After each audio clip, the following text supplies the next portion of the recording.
নমস্কার বন্ধুরা, আমি ঋতব্রত।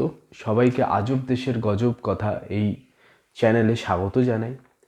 আশা করব যারা দেখছেন চ্যানেলটিকে সাবস্ক্রাইব করে রাখবেন, চ্যানেলটির সাথে থাকবেন এবং চ্যানেলটিকে গ্রো করতে সাহায্য করবেন। আজকে আমরা কথা বলবো দুটো ইম্পর্টেন্ট রাজ্যে যে বিধানসভা নির্বাচন সদ্য অনুষ্ঠিত হয়েছে এবং তার ফলাফল প্রকাশিত হয়েছে সেটা নিয়ে। গতকালকের আলোচনায় আমরা আলোচনা করেছিলাম পশ্চিমবঙ্গের 6টি বিধানসভা আসনে যে বাই ইলেকশন অনুষ্ঠিত হয়েছে, সেই ইলেকশনে যে রেজাল্ট এসেছে সেটা নিয়ে। আজকে আমরা কথা বলবো ভারতের দুটো ইম্পর্টেন্ট রাজ্যে, মহারাষ্ট্র এবং ঝাড়খণ্ডে বিধানসভা নির্বাচন অনুষ্ঠিত হয়েছিল এবং তার ফলাফলও প্রকাশ্যে এসেছে। সেটা নিয়েই আজকের ভিডিও, সেটা নিয়ে আজকের আলোচনা। দেখুন, মহারাষ্ট্রে দুটো যে মূল দল বা মূল জোট প্রতিদ্বন্দ্বিতা করছিল, একদিকে ছিল বিজেপির নেতৃত্বে মহায়ুতি গঠবন্ধন, আরেকদিকে কংগ্রেসের নেতৃত্বে ছিল মহাবিকাশ আঘাড়ি।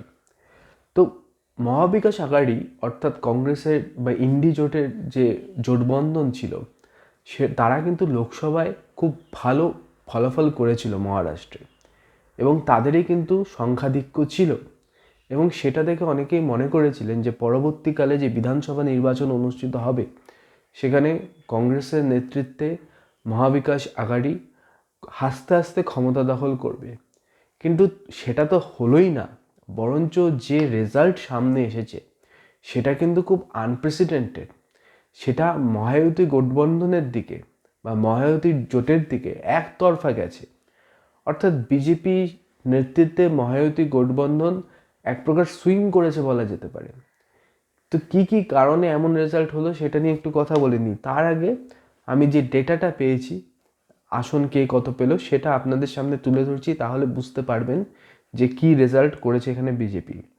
বিজেপি এখানে একাই 132টি আসন পেয়েছে। বিজেপির সাথে যে শিবসেনা রয়েছে একনাথ শিন্দের নেতৃত্বে, তারা পেয়েছেন 57টি আসন। আর অজিত পাওয়ারের নেতৃত্বে এনসিপির যে অংশটি বিজেপির সাথে রয়েছে এই জোটে, তারা পেয়েছে 41টা আসন। যদি যোগ করি, মহায়ুতি গঠবন্ধনের কাছে আছে 230টা আসন। উল্টো দিকে কংগ্রেসের কি ডিসমার রেজাল্ট দেখুন, আইএনসি পেয়েছে একা 16টা। এনসিপির যে অংশটা শরদ পাওয়ারের নেতৃত্বে কংগ্রেসের সাথে গেছে, তারা পেয়েছে 10, এবং শিবসেনার যে অংশ উদ্ধব বালাসাহেব ঠাকরের নেতৃত্বে কংগ্রেসের সাথে আছে, তারা পেয়েছে 20, অর্থাৎ সব মিলে 46। তো এখানে কোনো কম্পিটিশনই হয়নি ধরতে গেলে, মহায়ুতি গঠবন্ধন একতরফা জিতেছে। তো কী কারণে পাশাটা এমন উল্টে গেল, কী কারণে খেলাটা এমন উল্টে গেল? দেখুন, আমি আগেও ভিডিওতে বলেছি যে ডিরেক্ট ক্যাশ ট্রান্সফার মানুষকে কিন্তু প্রলুব্ধ করে এবং মানুষের ভোটদানকে প্রভাবিত করে। পশ্চিমবঙ্গ হোক, মহারাষ্ট্র হোক, ঝাড়খণ্ড হোক, সব জায়গায় কিন্তু এটি দেখা গিয়েছে। লড়কি বেহেন যোজনা বলে একনাথ শিন্দের সরকার একটি প্রকল্প এনেছিলেন, যেখানে যে সমস্ত ফ্যামিলির ইনকাম 2.5 লাখের কম, সেখানে 21 থেকে 65 বছরের মহিলাদের প্রত্যেক মাসে 1500 টাকা করে দেওয়া হবে। এই যে ডিসিশনটা তারা নিয়েছে, অনেকটা আমাদের রাজ্যের লক্ষ্মীর ভাণ্ডারের মতোই, সেটা কিন্তু তাদের দিকে ভোট এক প্রকার সুইপ করেছে তার ফলে। এবং তার ফলাফল কিন্তু প্রকাশ্যে দেখা যাচ্ছে। ওম্যান ভোটার টার্ন আউট, যেটা এর আগে ছিল 59.21%, সেটা বেড়ে 65.21% হয়েছে। এক ধাক্কায় 6% বেড়ে গিয়েছে মহিলাদের ভোটদানের সংখ্যা। এবং যার ফলে বোঝাই যাচ্ছে যে এই ভোটটা সোজাসুজি মহায়ুতি গঠবন্ধনের পক্ষে গিয়েছে। তো ডিরেক্ট ক্যাশ ট্রান্সফার এই স্কিমগুলো কিন্তু এখনও অবধি বেনিফিট দিচ্ছে।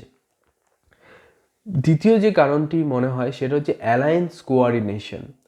মহায়ুতি গঠবন্ধনে একাধিক মুখ্যমন্ত্রী হওয়ার মতো লোক রয়েছেন, ফড়নবিস রয়েছেন, একনাথ শিন্দে রয়েছেন, অজিত পাওয়ার রয়েছেন, কিন্তু সামহাও তাদের মধ্যে ডাইনামিক্সটা খুব স্ট্রং এবং তাদের মধ্যে বোঝাপড়াটা অনেক বেশি শক্তিশালী।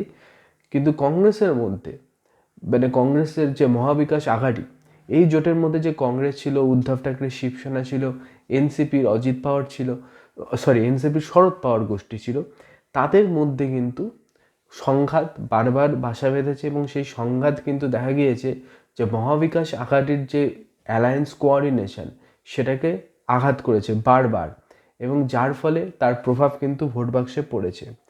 পরের যে বিষয়টি রয়েছে সেটা অবশ্যই আরএসএস। যেই মুহূর্তে লোকসভা নির্বাচনে ফলাফল খারাপ হলো মহায়তী গঠবন্ধনের, সেই মুহূর্ত থেকেই কিন্তু আরএসএস গ্রাউন্ড লেভেলে মাঠে নেমে গেছে। আমরা জানি আরএসএস খুব গ্রাউন্ড লেভেল থেকে কাজ করে। তার একটা সুবিধা হচ্ছে তারা ফাঁক ফোকরগুলো খুব দ্রুত বুঝতে পারে এবং ফাঁক ফোকর মেরামতির কাজও খুব দ্রুত শুরু করতে পারে। এক্ষেত্রেও সেটা হয়েছে। লোকসভা নির্বাচন যেই সময় হলো তার পরিপ্রেক্ষিতে যে খারাপ রেজাল্টে এলো, সেটা কেন এলো সেটা কিন্তু তারা খুব আর্লি স্টেজে ডিফাইন করে নিয়েছে। তারা এটাকে কারেক্ট করে নিতে পেরেছে এবং ইলেকশনটা যেহেতু পিছিয়ে দেওয়া হয়েছে তারা সুযোগ পেয়েছে কারেক্ট করে নেওয়া। তো আরএসএসের ইনপুট কিন্তু এই ভোটে মহায়তী গঠবন্ধনের সাফল্যের একটা বড় কারণ। 5 নম্বর অবশ্যই হিন্দু ভোট। অনেক সংরক্ষণ টকরক্ষণের হিসেব নিকাশ ছিল, কিন্তু এই যে বিজেপির এবং মহায়তী গঠবন্ধনের হিন্দুদের বাঁচাতে হবে, এই যে একটা আন্ডারলাইন স্টেটমেন্ট, এবং আমরা না হলে হিন্দুরা মরে যাবে, এই যে একটা আন্ডারলাইন স্টেটমেন্ট, এই যে একটা কমিউনাল ফায়ারিং, সেটা কিন্তু আবার ডিভিডেন্ড দিয়েছে বিজেপিকে, এবং সেটা দেখাই যাচ্ছে ফলাফলে সেটা কিভাবে প্রকাশ্যে এসেছে। এবং সর্বশেষ যে কারণটি আমার মনে হয় বিজেপির নিজের ভোট মেশিনারি। অমিত শাহ আবার প্রমাণ করেছেন যে তিনি কিন্তু সম্ভবত ভারতের শ্রেষ্ঠ ইলেকশন ম্যানেজমেন্টের কাজটা বোঝেন, এবং তিনি আবার প্রমাণ করে দিয়েছেন যে বাঞ্জার জমিতে কিভাবে ফুল ফোটাতে হয়। কারণ কেউ ভাবেইনি যে মহারাষ্ট্রে এই রেজাল্টটা হবে। যদি বিজেপি ইন্ডিভিজুয়াল পার্টির কথা বলি, তবেও 132টা আসন লোকসভা ভোটে সবাই বলছিল বিজেপির সময় শেষ হয়ে এসছে ইত্যাদি ইত্যাদি, তৎসত্ত্বেও মহারাষ্ট্রে 132টা আসন, ইট ইস আনপ্রেসিডেন্টেড। মহারাষ্ট্রে বিজেপি উৎফুল্ল হলেও, অর্থাৎ মহারাষ্ট্রের ফলাফলে বিজেপির উৎফুল্ল হওয়ার অনেক কারণ থাকলেও ঝাড়খণ্ড কিন্তু বিজেপিকে চিন্তায় রাখবে। ঝাড়খণ্ডে ঝাড়খণ্ড মুক্তি মোর্চা পার্টি 34টি আসন পেয়েছে, কংগ্রেস পেয়েছে 6টি, আরজেডি পেয়েছে 4টি, অর্থাৎ ইন্ডি জোট কিন্তু 44টি পেয়ে গিয়েছে। সেখানে বিজেপি আর অ্যালায়েন্স মিলে 23টি পেয়েছে। তো খুবই একটা বাজে রেজাল্ট এখানে বিজেপি করেছে, এবং সেটা কিন্তু নরেন্দ্র মোদীকে বা অমিত শাহকে খুব একটা দায়িত্ব দেওয়া যায় না। কারণ হচ্ছে বিজেপির এখানে যিনি ম্যানেজার ছিলেন বা দায়িত্ব ছিলেন সেটা হচ্ছে হেমন্ত বিশ্ব শর্মা। তিনি যেভাবে পলিটিক্সটা করেন, তিনি ইনফিল্ট্রেশন এই ইস্যুগুলোকে বেশি গুরুত্ব দেন র্যাদার গ্রাউন্ড লেভেল ইস্যুস, এবং সেভাবেই কিন্তু বিজেপির ঝাড়খণ্ডে ক্যাম্পেনিংটা হয়েছে। বলা হচ্ছিল সাঁওতাল পরগনায় ইনফিল্ট্রেশন প্রচুর হয়েছে, সেখানে বাংলাদেশের লোকজন প্রবেশ করছে, সাঁওতাল পরগনার গরিব মেয়েদের বিয়ে করছে। তো এইভাবে তিনি বলেছিলেন, কিন্তু সাঁওতাল পরগনাগুলোর যে মূল ইস্যু সেটা হচ্ছে জব, করাপশন, সেগুলো নিয়ে বিজেপির কোনো কথা ছিল না। অর্থাৎ এই যে ইনফিল্ট্রেশন ইস্যুটা, এটা কিন্তু পাবলিক খায়নি ওই সমস্ত অঞ্চলে, এবং ওই সমস্ত অঞ্চলে দেখা যাচ্ছে বিজেপি কিন্তু খুব বাজেভাবে পরাজিত হয়েছে ঝাড়খণ্ড মুক্তি মোর্চা পার্টির কাছে।